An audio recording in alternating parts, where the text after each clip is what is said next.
All right, people, welcome again to MG Sports TV. Ha! Big up on yourself. It has been a while, and put on watch. It has definitely been a while. Hopefully, you guys are doing good and everything is totally fine. We are going to do some footy talk. We're going to discuss some football. Definitely going to discuss some football. What I would really want you guys to do is, before you do anything, is share the content to persons who you think might like these types of videos. I'd really appreciate it if you do so. I have my drinks tonight. So you know the first talking point is the Reggae Boyz, the domestic camp. I'm going to discuss the games that I witnessed today. I'm going to give you guys a breakdown of what happened, how the games panned out, and what I see Al Grimson trying to do. And let's get an understanding of what's happening here. First, let's touch on the first game. So first of all, happy to see that Al Grimson taking football out of town, especially not just football, but the Reggae Boyz, moving them from out of town, bring them down into the rural area for support. Now, what I realized what Al Grimson did was a very strategic move in playing down at Glenmuir. He included, I think it's two. What is it, two?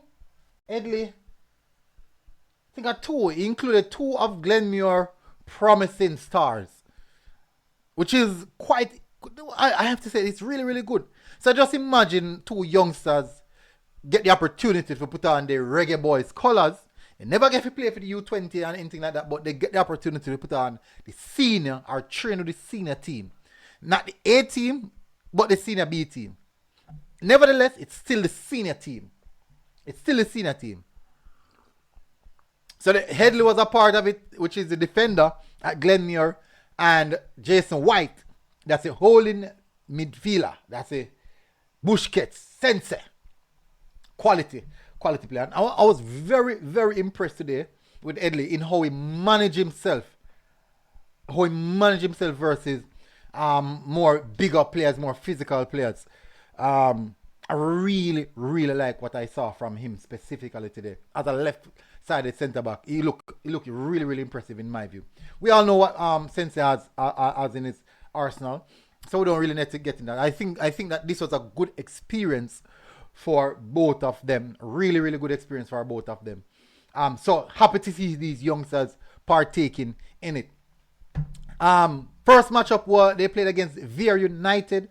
I thought that honestly, I'm not gonna be honest. What I saw, I thought that the first matchup or the first team did not play as good as the second team. It's my opinion. Even though the first team maybe have more bigger name baller, I thought that the second team played a lot better. They played more as a unit. Now, maybe because of how Vere played, I thought that Vere never necessarily played them best. I thought that they were a bit underwhelming. I expected a lot more from Vere in that game, per se. But the domestic team won the first game. The domestic team won the first game 2-0, which is quite nice. It's a good look. Goal scored by Jason Wright and Romeo Guthrie. They won that game 2-0 in the 6 minutes of football. And I thought that it was fairly decent game. The second game, though, is what I was really impressed with. Oh, and Kyle Dixon actually started for the two games. The second game is where I was a bit more impressed with the Reggae Boyz. I thought that they look a lot better.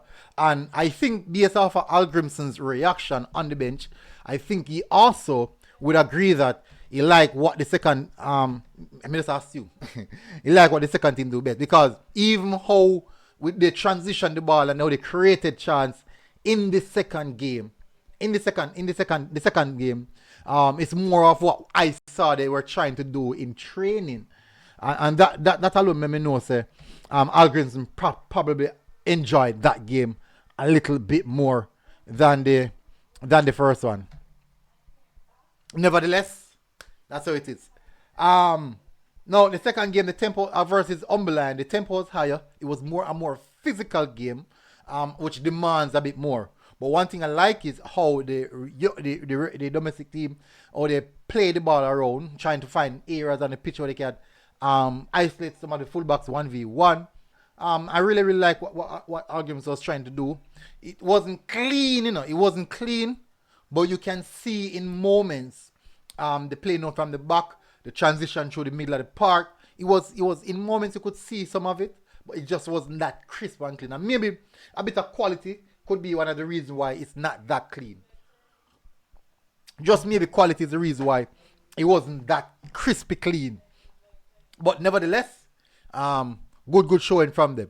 I think that overall this domestic camp that Algrimson have in place, I think is getting better. I think the players are understanding what is required of them now. I think they're understanding what Algrimson want, and I think they're trying their best to apply themselves.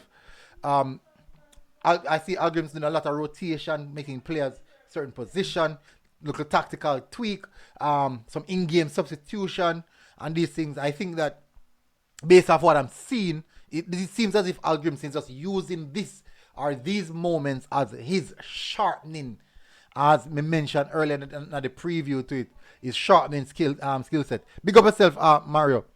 So he's using these games to sharpen his tactical prowess, his technical prowess, and these aspects of in the coaching aspect of things. So it's a good look. It's a really, really good look, and I like it. Especially the fact that it would take football into the rural areas now. Players and let the other people see the senior team and know that it's not the big name that everyone is expecting, but at least they hear that the Reggae Boyz are coming in town, and it builds a bit of excitement. Because funny enough, you'd be surprised the support that was there, even though it's not a game that was even published, and said, come and watch the Reggae Boyz doing this. And we can tell her. So if them publish these things, and probably people pay for come in, they'll make a money. I know I put that in their head still, but they will make a money. Because this was a game that was not published. Very few persons know about it. And the few persons who knew about it are people who watch my preview and hear about it and hear about me announcing the game. And from that, they would have turned up. So just imagine if they would have announced it. Probably on Glenmere full. And then now, remember now, say, Kaim Dix was there playing. So a lot of persons came, and many of them came to see him. And even when I do the live stream today, he was signing a lot of autographs, signature ties, some of the students' ties. So you can imagine. Just imagine. Oh, people, please hit like one of people. Come on, man. You can imagine. Get the supporters out. Let people have that connection with the Reggae Boyz. Even though they know, say, boy, I know them players that will play, but at least generate some level of excitement around the Reggae Boyz. And you can only do that. You can only do that via, I would say, you can only do that by getting the players out there, letting people see the players. Just training up by Captain Horsborough Centre alone. That not really do much. Sit there, them play two of the teams in Clarendon, Vere Utd and Umberland. So hopefully they move to a different parish now. I might see a few more players. Maybe go to Centre and go play Mount Pleasant, which would be interesting, even though Mount Pleasant, some of Mount Pleasant ball upon it. But I would love to see that. Or Mount Pleasant would have played without those players. I would love to see that.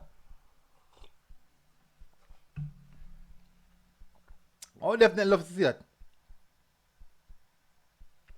Cygnus Media said Clarendon fan base is always big. Just tell or mention the time, location, and they'll show up. Cataract, big up yourself. No games not played tomorrow. So the two games them played today. So no games are going to play tomorrow. Let me see if there's any announcement surrounding games. Let me see. Let me see. No, me not see none. Yeah, so me have to, yeah man, yeah, Talia, you have to big up, I have to big up the coach for that. You have to big up, you have to definitely big up the coach for that because that's a big brave move by the coach, and this is something that was done, and this is something that Jamaica, a lot of the senior heads in football in Jamaica resonate with because it would have been something that Rene Simoes did, and that's why you find out that there was a lot of attraction or excitement around the Reggae Boyz back then because the players would have been going out in these different communities. People that come out come see them. So people start look out for them now. People start pick up who are them favorite players and more see this player, more see that they player there. These things drive interaction and or should I say traction.